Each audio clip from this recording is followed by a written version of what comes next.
এই সমস্যাটা আমরা সমাধান করব এবং এই সমাধানটা আসলে কীভাবে করতে হয় সেটা আমরা দেখব। এখানে যদি আমরা এই ইনপুটটা দিই, একটা ইনপুট এমনিতে সব ইনপুট পেয়ে যায়, অলরেডি ইনপুট পেয়ে গেছে, এই 4টা ইনপুট একলগে পেয়ে গেছে। দেখেন, দেখছেন?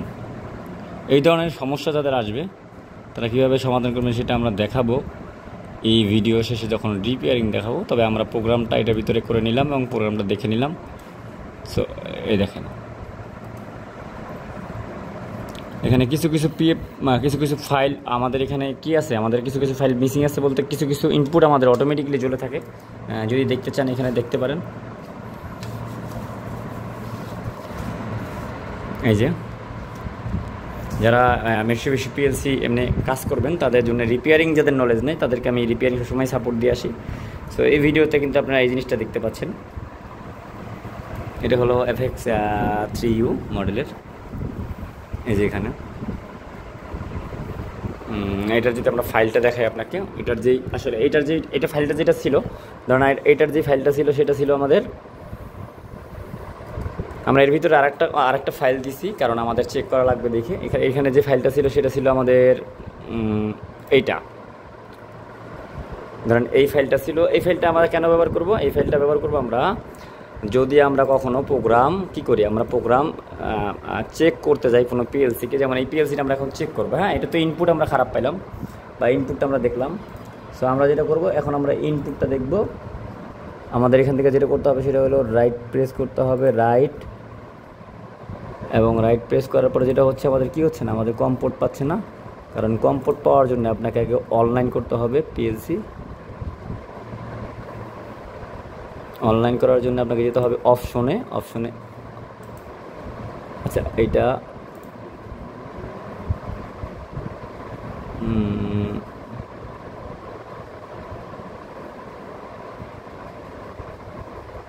রেজিস্টার টু আছে মনিটর।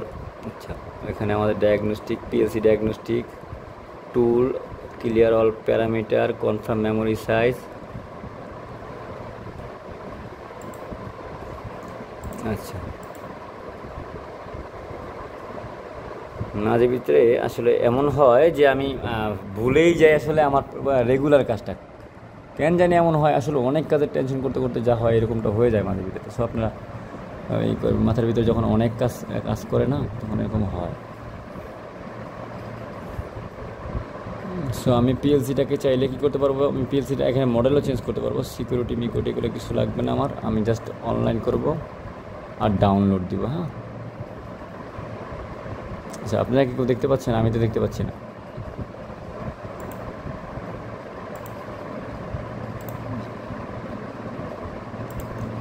ওকে,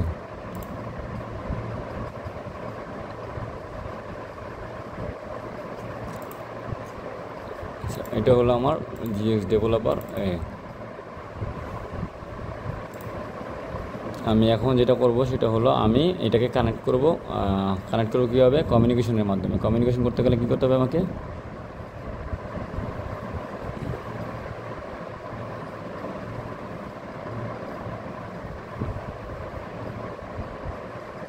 পিএলসিকে রাইট করতে হবে, ঠিক আছে?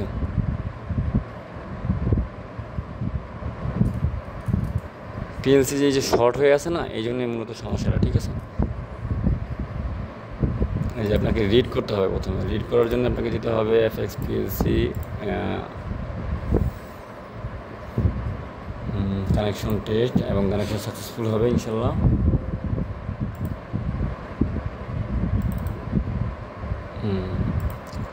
দেখি তো কানেকশন সাকসেসফুল দেখাচ্ছে না কেন? আচ্ছা, আমারটা পাচ্ছিল না। হ্যাঁ, আমারটা পাচ্ছিল না, সো এই জন্য হয়তো কানেকশন দেখায়নি। তখন কানেকশন টেস্ট করলাম, কানেকশন সাকসেসফুল। সো আমি এখন এটা কী করবো, ওকে দিব, এটা আমার আপলোড হয়ে যাবে। কিন্তু আমি এটা আপলোড করবো না, যেহেতু কানেকশন কমপ্লিট হয়েছে। আমি এখন আমাদের প্রজেক্ট যেটা আছে সেই প্রজেক্টটাকে কী করবো, আমার ডায়াগনস্টিক প্রজেক্টটাকে ডাউনলোড দিব।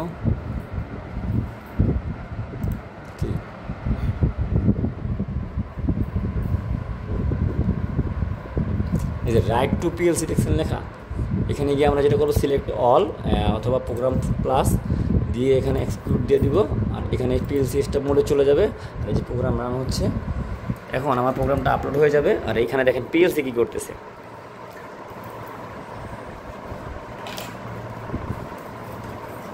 ওকে, আমার সিপিওকে স্টপ করতে বলতেছে। আবার আমি সিপিও এখানে আসলে যেটা হয়েছে, কেউ একজন কাজ করছিল, সিপিওকে ডাইরেক্ট করে দিয়েছিল, ঠিক আছে। সো এখন দেখতে পাচ্ছেন পিএলসি কীভাবে কাজ করতেছে। তার মানে এর ভিতরে একটা প্রোগ্রাম চলে গেছে, যা ট্রায়াল প্রোগ্রাম চেক করার জন্য আমি ব্যবহার করছি, এবং প্রোগ্রামটা আমার এই যেখানে রাইট হচ্ছে। এই প্রোগ্রামটা আপনি ডায়াগনস্টিক করার জন্য করবেন, এটা বিদেশিরা দিয়ে থাকে।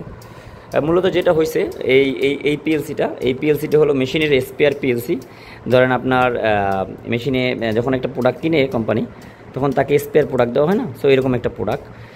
আর মজার বিষয় হলো এই যে প্রোগ্রামটা দেখতে পাচ্ছেন না, এই প্রোগ্রামটা একমাত্র মিশুবিশির প্রোডাক্টে আসলে যারা সাপ্লাই দেয় তারাই দিয়ে থাকে। এর আগেও আমি পেয়েছিলাম এই প্রোগ্রামটা। এটা আসলে ট্রায়াল প্রোগ্রাম একটা, যার দ্বারা আমরা পিএলসির আউটপুটকে বুঝতে পারি সহজে যে আসলে কী ধরনের সমস্যা আছে। আর এখানে দেখছেন আমি কোনো ধরনের সেন্স দিই নাই, তবু পিএলসি ইনপুট পাচ্ছে। সো এইটাই হলো মূলত এই পিএলসির সমস্যা। ভালো থাকবেন, দেখা হবে নেক্সট ভিডিওতে। আর আপনারা চাইলে এখান থেকে আমাকে আমি আপনাদেরকে মনিটরিং করে দেখাইতে পারি প্রোগ্রামটা। যেটা আমার এখানে আছে সেটা হলো অনলাইন মনিটরিং মোড। হ্যাঁ, স্টার্ট সেমিনোটর না, সেমিনোটর আমি দিব না, আমি দিব মনিটরিং মোড, ঠিক আছে। মনিটরিং মোড কি, monitoring mode start all monitor, ঠিক আছে। এটা যখন আমি দেবো, এই দেখেন পিএলসিটা কীভাবে অন অফ হচ্ছে। হ্যাঁ, এই যে Y23 থেকে শুরু করে 24,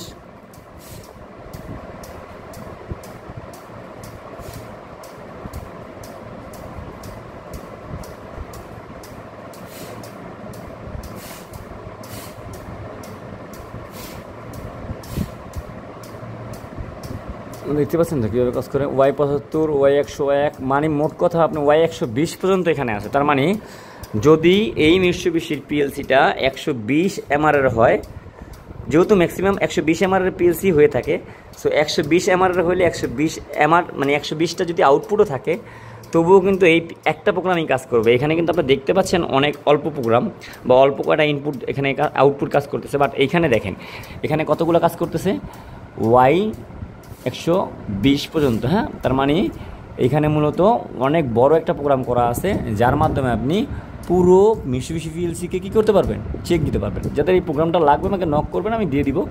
এইটার মাধ্যমে আপনি একটা পিএলসির আউটপুটকে ইনপুটকে সুন্দরভাবে চেক করতে পারবেন যে আসলে আউটপুটে কোনো ধরনের সমস্যা আছে কিনা। ওকে, আর এইটা এমনভাবে প্রোগ্রামিং করা আছে যে অটোমেটিক্যালি এটা নিজেই চেক করে আপনাকে সমস্যা ফাইন্ড আউট করে দিবে, এবং প্রবলেম থাকলে আপনাকে এটা এই ডায়াগনস্টিক অথবা ডিবাগের ভিতরে কী করতে পারবেন, আপনি এটাকে দেখতে পারবেন। যেমন এখানে দেখেন আমি ইনস্ট্রাকশন আনসাপোর্টেড সিমুলেটর, এখানে যদি আনসাপোর্ট কোনো প্রোগ্রাম থাকতো আমি সেটাকে দেখতে পারতাম।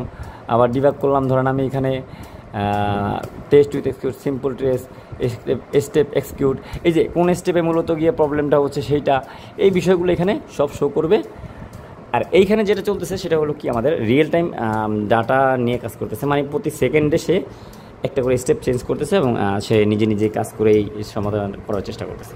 তো এই প্রোগ্রামটা যাদের লাগবে অবশ্যই নক করে নেবেন আমাকে। আর পিএলসির কেবল লাগলে তো আমরা আপনাকে কাস্টমাইজ করে কেবল দিচ্ছি সস্তায়, এরকম আপনাকে নতুন কিনতে হবে না। আমরা যারা নতুন কিনছি আগে, আমরা তো বোকা, আমরা আসলেই আমরা অটোমেশনের সময় যখন ছিল আমাদের, আমরা যখন ফিল্ডে কাজ করি নতুন, বা আমরা যখন ইন্ডাস্ট্রিতে টেকনিশিয়ান হিসেবে ছিলাম, তখন আমাদের জন্য এগুলো ব্যয়বহুল ছিল এবং এগুলো আমাদের জন্য অসম্ভব কিছু ছিল। কিন্তু আপনাদের কাছে তো আমরা ইউটিউবের মতো ফ্রি জায়গায় দিয়ে দিচ্ছি, এবং আমাদের সর্বোচ্চ মেধাটাই আপনাদের দেওয়ার চেষ্টা করি সবসময়, যাতে আপনারা শিখতে পারেন। এই সুযোগটা আমাদের বেলা কখনোই ছিল না এবং আমরা কখনোই পাইনি। পেলে হয়তো এখানে আসলে কি হইতো, আজকে আমরা অনেক ভালো লেভেলে থাকতাম, আরও যেখানে আসি এবং দেশের জন্য কিছু করতে পারতাম। আল্লাহ হাফেজ, দেখা হবে নেক্সট ভিডিওতে, বাই।